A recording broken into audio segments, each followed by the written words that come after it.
Assalamualaikum warahmatullahi wabarakatuh. Saya Lutfi Awan Amin, calon guru penggerak dari Kota Malang. Pada kesempatan kali ini saya akan menyampaikan koneksi antar materi modul 3.1,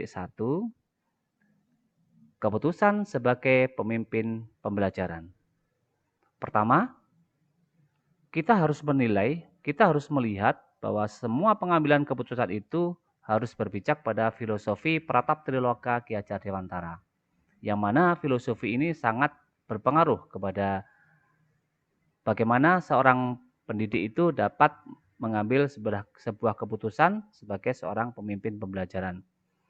Di mana dalam pratap tersebut termaktub ingarso sung tulodo. Artinya seorang guru itu harusnya idealnya itu dapat menjadi seorang teladan dalam pembelajaran sepanjang hayat. Di mana jika guru dapat memberikan teladan yang seperti ini, maka diharapkan murid-muridnya dapat meniru atau melihat perilaku guru tersebut. Yang kedua adalah Ingmatio Mangunkarso, di mana Ingmatio Mangunkarso ini guru seharusnya lebih cenderung untuk membangun motivasi intrinsik pada diri siswa.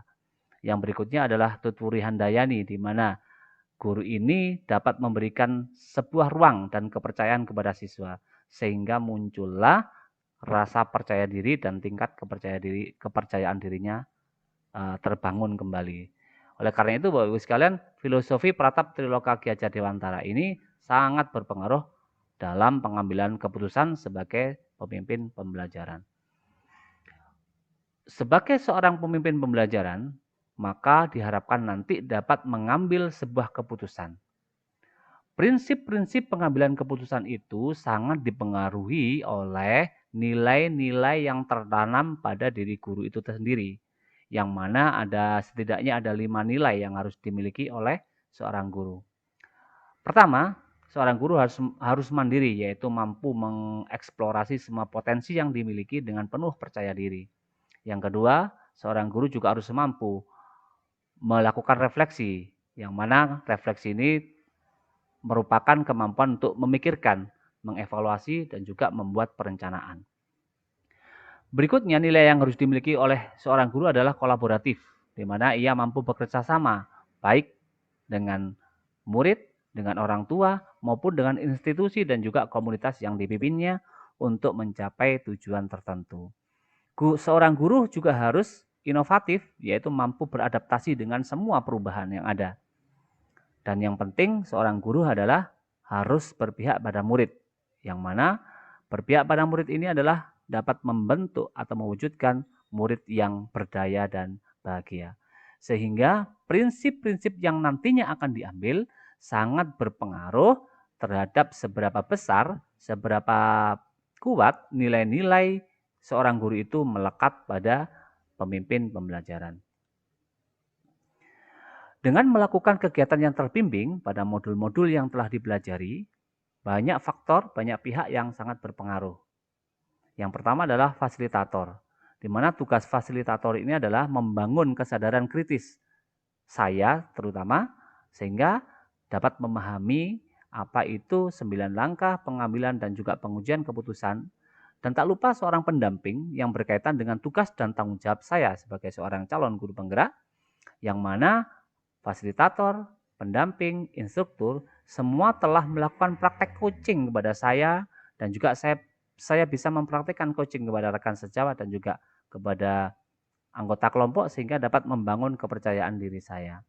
Di mana semua itu dapat mempengaruhi proses pengambilan dan pengujian keputusan, sehingga keputusan yang saya ambil sebagai seorang pemimpin pelajaran benar-benar keputusan yang efektif.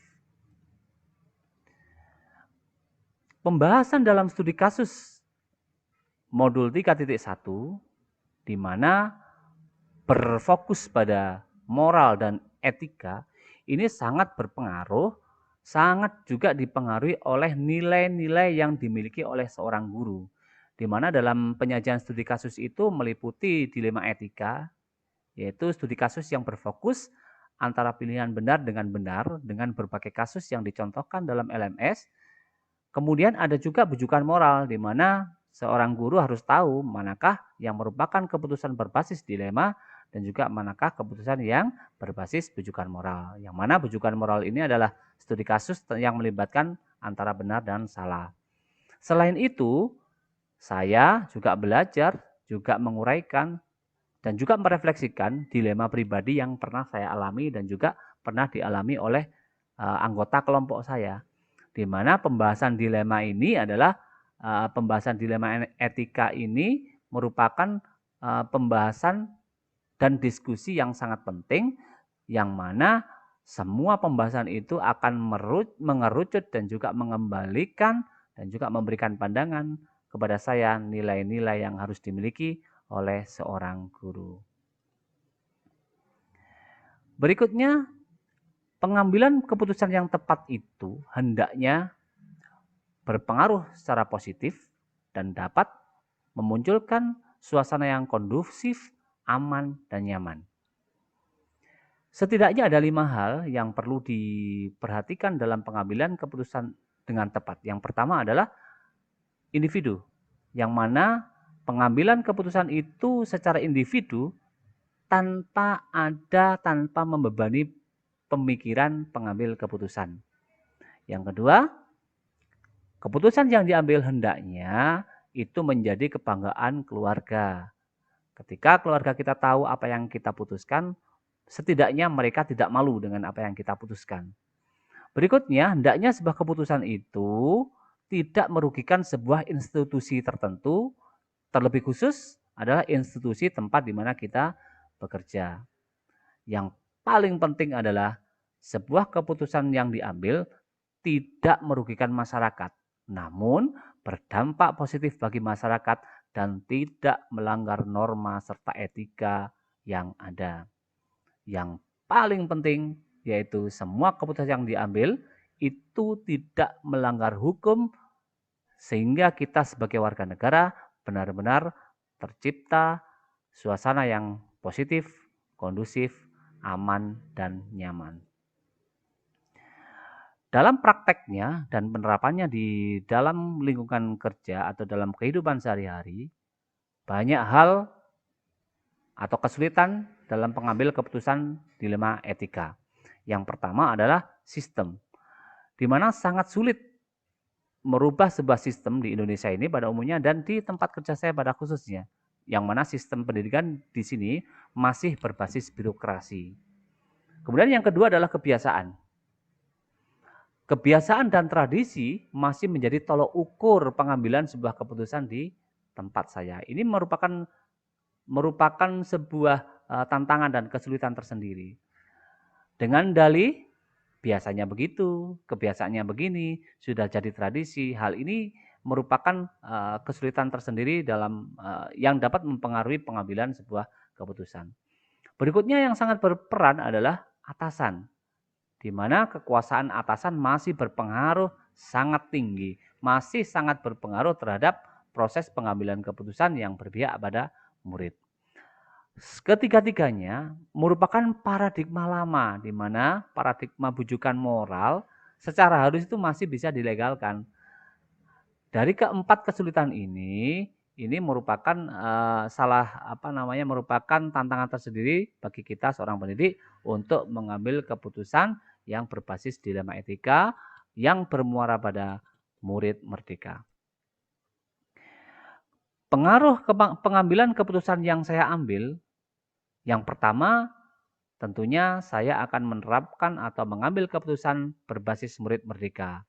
Tujuannya adalah kepada murid, memberdayakan murid, dan juga menjadikan murid yang aman, damai, sejahtera, bahagia sekarang, nanti, dan masa yang akan datang. Ketika saya menerapkan pengambilan keputusan berbasis murid merdeka, yang dirasakan oleh murid adalah mereka memiliki kepercayaan diri yang tinggi. Karena saya percaya mereka bisa, dan mereka percaya bahwa saya percaya kepada mereka. Sehingga menuntun murid menjadi generasi pribadi-pribadi yang percaya diri. Berikutnya, karena mereka sudah memiliki kepercayaan diri yang tinggi, maka terbangunlah kedekatan antara guru dengan murid. Kedekatan ini dapat membuka ruang seluas-luasnya bagaimana penerapan pembelajaran berbasis pada murid itu atau bermuara pada murid yang merdeka itu dapat terbangun dengan baik. Sehingga pembelajaran yang dilakukan adalah pembelajaran yang nyaman, tanpa tekanan. Sehingga murid-murid itu kalau belajar menjadi belajar yang bahagia.